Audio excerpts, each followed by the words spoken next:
Bem-vindos ao Papo Suprem. E hoje nós temos aqui a Clara Rosa Cruz Gomes. Ela é uma pessoa muito especial e ela tem vários chapéus. Ela é educadora, é atriz, é palhaça e estudou também sociologia. E ela vem fazendo uma ponte muito interessante entre a educação, que ela é professora também, e as artes cênicas, que eu acho que é um trabalho assim até inédito, né, de fazer essa ponte, né? Inclusive ela fez um mestrado sobre o riso na educação. Ela fez um mestrado na Faculdade de Educação da UNB. E a sua tese foi sobre o riso e como o riso está presente na educação e pode ser um instrumento de aprendizado também. Então, Clara Rosa, eu queria primeiro perguntar como é que surgiu a ideia de fazer essa ponte, inclusive depois de ter cursado arte cênica, você fazer um mestrado na área de educação. Então, eu tinha muita vontade de estar me aprofundando sobre a questão do palhaço, porque eu era palhaça. E aí eu fui pesquisar a dimensão do riso na educação, fui fazer meu mestrado na educação. Então, pude acolher várias áreas de conhecimentos, né? Arte cênica, sociologia e a educação. E aí eu, então, pude aprofundar, né, nessa questão da dimensão do riso e bem profundo, né, pensando assim, discutindo com vários filósofos, com vários pensadores e ainda com cinema, né, eu fiz também pensando sobre as imagens e sons para pensar a contemporaneidade. E onde é que o riso entra no processo educacional? Ele eu sei que o riso é libertador, ele está associado à alegria, à felicidade. Então, como é que, baseado nas suas pesquisas, como é que você vê a importância do riso e por que ele foi, de certa maneira, bloqueado muitas vezes nas escolas? Então, eu vejo que o riso ele tem uma dimensão de proibição. Porque com o riso você aprende a pensar, porque o riso vai questionar as verdades absolutas, né? Então, você tem uma verdade, aí faz o riso e desconstrói essa verdade. Então, o riso ele vai educar a pensar. E uma outra coisa também que está na dimensão do riso é a felicidade, é o prazer, é a alegria. Como eu falo no meu mestrado, que ensinar é colocar o outro em sua sina, né? Então você tem toda uma dimensão da realização de cada ser humano que está lá aprendendo, né? E aí tem a dimensão do riso, do prazer, da alegria, da felicidade. É muito interessante isso, educar, colocar na sina, né? Inclusive a origem da palavra é cigana, né? Pelo que você coloca no seu livro. E, então, educar tem a ver com aquilo que na Índia eles denominam Dharma, né? Que é cumprir a sua missão, é descobrir a sua missão e caminhar de acordo com os seus dons, com o seu potencial, ou seja, desenvolver todo o seu potencial nessa vida. E aí está o grande desafio de transformar, então, você querer o riso na educação e você querer uma revolução, uma transformação em toda a educação existente, né? Porque é muito repressora na educação. É muito repressora, falta liberdade, falta criatividade, falta alegria, né? E não é holístico o conhecimento, é sempre tudo fragmentado. Então, tudo isso tem que pensar numa outra dimensão de educação. No seu livro você coloca que duas pessoas foram muito inspiradoras na sua obra, o Herbert de Souza, o Betinho, e qual era o Paulo outro? Paulo Freire. Freire. Então, como é que eles trataram essa questão do riso e qual foi a contribuição que eles trouxeram para essa questão? Então, é que através do Paulo Freire, alfabetizando adultos, eu pude ter uma dimensão de educação questionadora, uma dimensão da educação mais humana, né, dialógica. Então, isso influenciou muito para eu pensar o riso, né? E o Betinho, eu quis ser socióloga por causa do Betinho. Então, o Betinho traz uma dimensão da liberdade, igualdade, solidariedade, participação, os conceitos de democracia e diversidade, né? Então, isso me inspirou também a dimensão do riso. E, com certeza, para a gente construir tanto um mundo melhor quanto uma educação melhor, esses 5 elementos têm que estar juntos, né? Eu lembro, vendo os filmes do Charles Chaplin, né? A gente lembra muito essa dimensão do riso como sendo um instrumento de crítica social também, né? Os filmes do Charlie Chaplin são exatamente isso, né? Uma maneira assim engraçada de você mostrar uma realidade que é cruel, né? Que nem tempos modernos, por exemplo, que ele critica a sociedade de consumo, né? Aquele excesso da mecanização do homem, né? Do homem engrenagem. Então, o riso faz com que a pessoa perceba uma realidade que estava, de certa maneira, obscura, né? Se não fosse por essa encenação, vamos dizer assim. E aí tem gente que leva, palhaço, parece uma coisa pejorativa, né? Ah, é palhaço. E aí, por quê? O palhaço é meio que o bode expiatório da sociedade. Então, ele vai revelar todas as fragilidades, a desumanidade, as sombras, né? E aí tem a dimensão do rir disso. E rir disso pode levar a uma cura, né? Então, o Charlie Chaplin é um exemplo para mim de um grande palhaço que a gente teve e que ele questionou muitos aspectos da sociedade, né? E ele mostrou, né, ele era um vagabundo, ele era um miserável, e daí ele foi criticando o autoritarismo, as injustiças sociais. Uma coisa muito interessante no Charlie Chaplin, que ele aproxima a dor e o sofrimento do riso, que ele está sempre levando na cabeça, né, nos filmes dele, até na vida amorosa ele tem dificuldades, né, mas tudo isso de uma maneira que coloca assim o riso na boca das pessoas que estão assistindo. Então existe uma relação entre sofrimento, dor e o riso também, né? É bem estreito. A tragédia pode virar cômico e o cômico pode virar trágico. É uma linha que anda bem próxima, né? E eu acho que tem um aspecto curador também nessa dimensão, né? De quando a gente vai se aprofundar nas mazelas humanas, na desumanidade, a gente pode também, né, rir com tudo isso e tentar ser um ser humano melhor. Né? É aquilo que você falou de desconstruir, né? Toda uma pompa, né, que as pessoas às vezes têm, né? E na hora que você expõe a fragilidade do ser humano, que o Carlitos era uma pessoa assim, que demonstrava uma fragilidade muito grande, né? E ele apanhava muito da vida. E isso tudo era engraçado e fazia as pessoas refletirem um pouco sobre a maneira como a gente trata até os miseráveis, né? Os palhaços, como a gente trata os vagabundos. E a arte do palhaço é uma arte milenar, ela é muito antiga.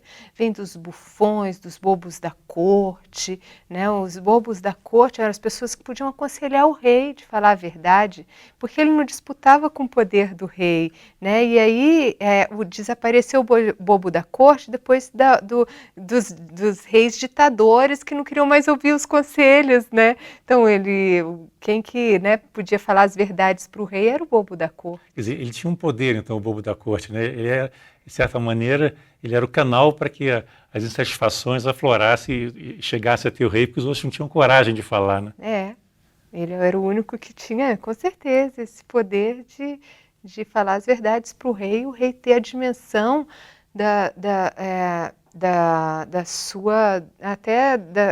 diminuir a sua arrogância, diminuir, né? Então ele colocava mais o rei com o pé no chão, né? Assim. Mas então é muito antigo essa arte do palhaço, né? E aí então como a gente tem essa figura do marginal, né? O palhaço marginal, e ele vai romper com ele vai sempre estar criticando, né, os valores, a sociedade, assim, né, ele vai sempre ser a pessoa que vai colocar a gente para questionar, né, sobre a nossa existência. Nesse seu livro, Os Caminhos do Riso, esse livro ele é um resumo, vamos dizer assim, didático sobre a pesquisa que ela fez, que é uma pesquisa inédita sobre o riso na vida, na educação e em todas as áreas do conhecimento. E nesse livro você fala que é típico, né, nas comédias, né, você ter o oprimido e o opressor. Né, isso nos filmes, né, é muito comum, né? Inclusive você cita O Caminho da Vida, de Fellini, como sendo uma boa referência nesse sentido. Mas lendo o livro eu lembrei do Gordo e o Magro, que também é bem característico, né, do gordo sendo o opressor e o magro o oprimido, e desse relacionamento surge muito riso, surgem muitas situações engraçadas, né? Mas que são também dolorosa, a pessoa sente pena do magro na hora que ele é oprimido pelo gordo, né? Queria que você falasse um pouco sobre isso. Então o palhaço ele carrega esse arquétipo, né, do opressor e do oprimido. O opressor se chama Branco e o oprimido se chama Augusto. Então nas duplas do palhaço sempre tem o Branco e o Augusto. O Branco é a pessoa que pensa que é perfeita, a certa, a correta, e o Augusto é o tonto, né, é a pessoa que não faz nada direito. E aí a gente tem essas dimensões do opressor e oprimido, e isso está nas relações, né, de pai e filho, de professor e aluno, entre também a relação interna da gente mesmo, né? Então, essa dimensão a gente pode colocar na nossa vida. Mas, enfim, o palhaço vai trabalhar muito com essa dimensão do opressor e do oprimido. Agora, eu fico me questionando, por que é engraçado, né? Você vê o outro levar na cabeça. É curioso, né? Como é que as pessoas riem do ato da opressão, né? É uma coisa Podia ser trágico, né? Pois é. Mas você vê até no Tom e Jerry, né? Nós temos essa figura, né? Um oprimindo o outro, né? E é mútuo, né? Às vezes o rato se dá melhor, às vezes o gato se dá melhor, mas sempre há muito riso nesse relacionamento de um querer cutucar o outro e, de certa maneira, até prejudicar, às vezes, né? Será que isso aí é um retrato do que é a nossa sociedade? Eu acho que sim, as relações são feitas muito de opressão e oprimido, e o que eu coloco no livro é que para a gente conseguir a liberdade, a gente tem que sair dessa situação, e às vezes tem que existir algum conflito, né?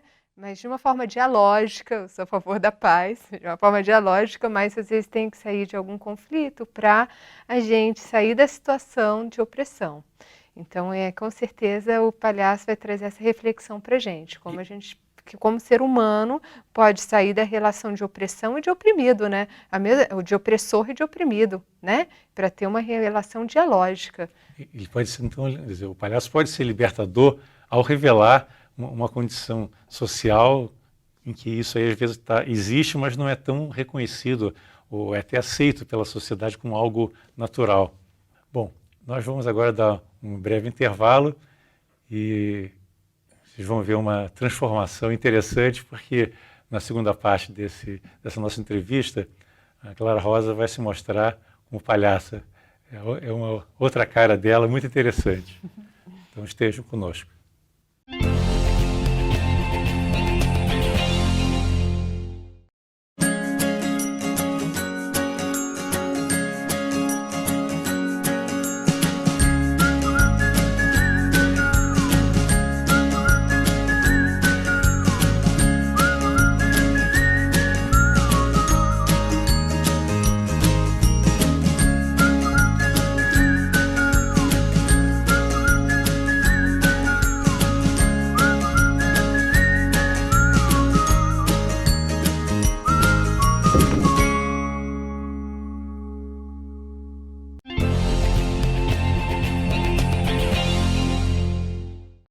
Estamos de volta com o Papo Suprem e hoje nós estamos entrevistando a Clara Rosa Cruz Gomes, que é uma educadora, palhaça, formada em artes cênicas e com mestrado na área de educação, em que ela estudou a fundo a questão do riso nas várias tradições, tanto no teatro como o uso do riso na educação.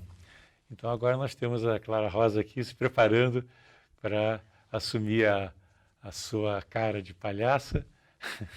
Aliás, eu não apresentei, essa aqui é a palhaça Maisena. A palhaça mais famosa do mundo! Pena que ninguém sabe disso, mas, né? Eu já estou aqui na televisão, quem sabe o mundo fica sabendo. Agora as pessoas vão saber, né? Agora o mundo vai saber. É só o seu outro lado, a sua face, que é muito interessante. Nós achamos interessante ela mostrar o processo da maquiagem. Então nós vamos conversando enquanto ela está conduzindo aí a sua maquiagem. Então, Clara, como é que esse processo, essa transformação que ocorre na hora que a pessoa se transforma uma palhaça? ela muda a maneira dela ser, porque eu sei que os palhaços andam diferente, eles sorriem diferente, eles agem diferente. É como se fosse uma metamorfose do ser, buscando mostrar uma outra face que geralmente não está muito presente. Bem, a gente só vai exagerar o ridículo nosso mesmo, né? Então, essa transformação não é tanta transformação assim, tá vendo? A gente nem precisa de criar um personagem, é a gente mesmo no nosso mais ridículo.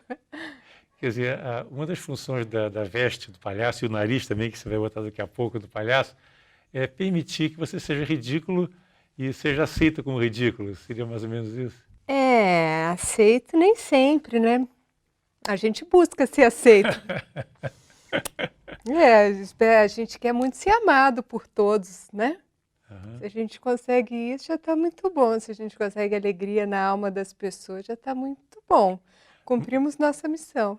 É como se tivesse uma licença para ser mais ridícula, né? Quando você está vestida de palhaço. E olha que para a mulher é muito difícil. Nossa, o homem é muito mais fácil ser louco e ser ridículo. A mulher ser louca e ser ridícula é um desafio enorme, gente. Você sabe como a gente é reprimida? Nesse mundo de hoje, que as mulheres já conseguiram tanta coisa, ser mulher palhaça é muito desafiador. Eu me lembro quando eu era pequeno, praticamente só havia homem palhaço, né? Não me lembro de, quando eu era pequeno, de ver palhaço mulher. E a mulher ainda que tem a função de educar. Imagina ser ridículo e ser palhaço e ainda trabalhar com educação. É algo que não combina, né? Não pode, que isso, você vai educar e você vai ser palhaça. Parece ser coisa, né? Parece que você está faltando respeito, né? Quer dizer, você vai permitir que as crianças faltem respeito pelo fato de estarem rindo de você. Né? E, na verdade, é uma outra dimensão, né, que a gente atinge quando a gente consegue a expressão através do riso, do ser, do ser, né? Acho que fica mais divertido até aprender, né, desse jeito. Enfim. E as crianças, elas percebem isso, que na hora que você está vestido de palhaço, você está abrindo um pouco a guarda e está permitindo um relacionamento mais lúdico e mais aberto. Ah, sim, elas são minhas parceiras, minhas companheiras, mais do que os adultos. Elas, onde eu vou, já viajei por esse Brasil, Sul, Nordeste, todas as crianças viram minha dupla. Porque tem palhaços que têm a sua dupla, né? E eu não, eu consegui trilhar o meu caminho só, né? E aí as crianças fazem a minha dupla. E aí quando a gente tem isso, aí sabe aquela relação do Branco e Augusto, e acaba virando as duas coisas. Tem hora que você... Eu sou a mais tonta, a criança que é a mais tonta. A criança oprime, de certa maneira, e a hora você brinca de opressora também. A gente vai fazendo esse jogo, né? Muito interessante. E as crianças adoram brincar, né, dessa forma. Gostam. Então, o meu desafio é transformar os meus livros em teatro. E a minha palhaça, né, eu como palhaça, eu consigo fazer isso. E isso permite que as crianças também percebam o jogo da vida, né? Se colocam nas situações que você cria, né? Porque as artes cênicas justamente têm essa função de permitir que a pessoa expresse talvez uma face que ela não conseguia expressar dentro do seu relacionamento habitual. Riso, criatividade, é difícil. É muito difícil ser palhaço. É muito difícil ser palhaço. Não é fácil. Mas, vamos dizer assim, um trabalho pedagógico, né? Usando o palhaço, desperta a criatividade nas crianças também, né? Elas, de certa maneira, se espelham em você para liberar um pouco. Sabe o que acontece? Pode aprender bem mais, porque você vai rir das suas dificuldades, você vai rir das suas limitações, sabe? Você pode alcançar muito mais coisa do que oprimindo o erro, sabe? Você aceitando o erro, você rindo disso, você pode crescer muito mais, né, também. Então, assim, enfim, ter leveza. Tem uma frase no livro que eu gosto. Vou ler para vocês, que é assim uma coisa que eu sempre tento repetir para mim. Olha só. É ridículo levar-se a sério. Não ter humor é não ter humildade, é não ter lucidez, é não ter leveza, é ser demasiado cheio de si. É estar demasiado agressivo, é quase sempre carecer de generosidade, de doçura, de misericórdia. Muito É uma legal. frase do Conte Sponville. Especialmente o nariz de palhaço está associado às manifestações de protesto, né? Quer dizer, o palhaço, de certa maneira, ele representa a insatisfação também, né? A pessoa que quando ela coloca o nariz, ela está demonstrando alguma coisa, né? Nossa, o vermelho é emoção, né? E aí, foi a menor máscara do mundo. Também é muito importante para o palhaço ter essa máscarazinha para se proteger. Bota Porque ela um com isso pouquinho para a gente ver. daqui, a gente tem a liberdade para falar o que quiser. A gente tem a liberdade agora de ser o que a gente quiser, né? Então, essa máscara nos permite isso, é uma proteção, na verdade. Não é nada de querer agredir ninguém, a gente quer ser amado. Bom, como eu comentei no início, a Clara Rosa, ela, além de palhaça, além de educadora, professora, ela também é escritora. E nós temos aqui vários livros que ela escreveu. E hoje ela vai falar de Quem Está Bem. Vou contar a música que eu compus, que é assim, ó. Era uma vez uma vaquinha que era muito tagarela, blá blá blá blá, blá blá blá blá, blá blá blá blá blá blá blá. Ela era minha amiga e eu fiquei amiga dela, blá blá blá blá, blá blá blá, blá blá blá blá blá blá blá. Então era uma vez uma vaquinha que era muito tagarela, blá blá blá blá, blá blá blá blá, blá blá blá blá blá blá blá. Ela era minha amiga e eu fiquei amiga dela, blá blá blá, blá blá blá, blá blá blá blá blá blá. E esse livro fala sobre a preservação das águas, fala sobre... É uma história de uma vaquinha que ela vai descobrindo que é estar bem. Clara Rosa, como é que o impacto desses livros nas escolas? Conta um pouco da sua experiência, né, de contadora de histórias. Como é que é a reação das crianças quando você chega com essa palhaçada, com essas histórias e com toda essa encenação? Bem, eu me sinto muito querida, muito amada. Eu já fui homenageada por várias escolas públicas lá da Ceilândia, escolas de vários lugares do Distrito Federal, e também a Católica já também fez homenagem para mim. E aí, para mim, é sempre uma coisa muito boa esse carinho todo que eu recebo, e ainda fazendo um monte de leitor. Porque aí quando você conta história, a dimensão do prazer e de alegria para você descobrir um livro fica muito maior, né?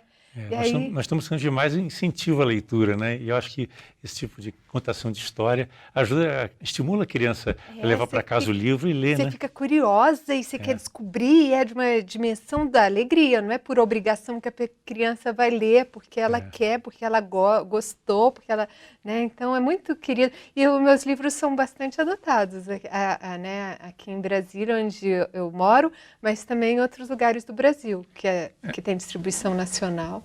E as crianças então mergulham nas histórias, né? E passam a viver aquela história. Isso que é bacana, né? É uma libertação daquele jugo, né? Daquele quadrado que impede a criança de expressar todo o seu potencial. A primeira vez que eu contei história, que eu lancei um livro, foi há 9 anos atrás. E já tem crianças que já me conheceram há tempos e que hoje descobrem, você é a mesma do livro Quem é o Centro do Mundo? Então tem como uma referência, né? Então eu acho isso gostoso, quer dizer que mexeu com elas, né? Assim, depois de uma trajetória de já estar mais crescido, ainda ter esse livro na cabeça, né? Se está na memória porque foi marcante, né? Isso é muito importante. Bom, Clara Rosa, foi uma grande alegria. Foi uma entrevista com muitos sorrisos e eu espero que você continue levando sorrisos para muitas pessoas, para muitas crianças e muitos adultos também, porque a vida com sorriso é muito melhor. Então, agradeço a sua presença e espero que a gente possa manter esse contato aqui na TV Suprem com você. Nós temos aquele projeto da Pedagogia das Virtudes que acho que tem muito a ver com o seu trabalho. Então, convidar vocês a estarem conosco em outras entrevistas e até a próxima.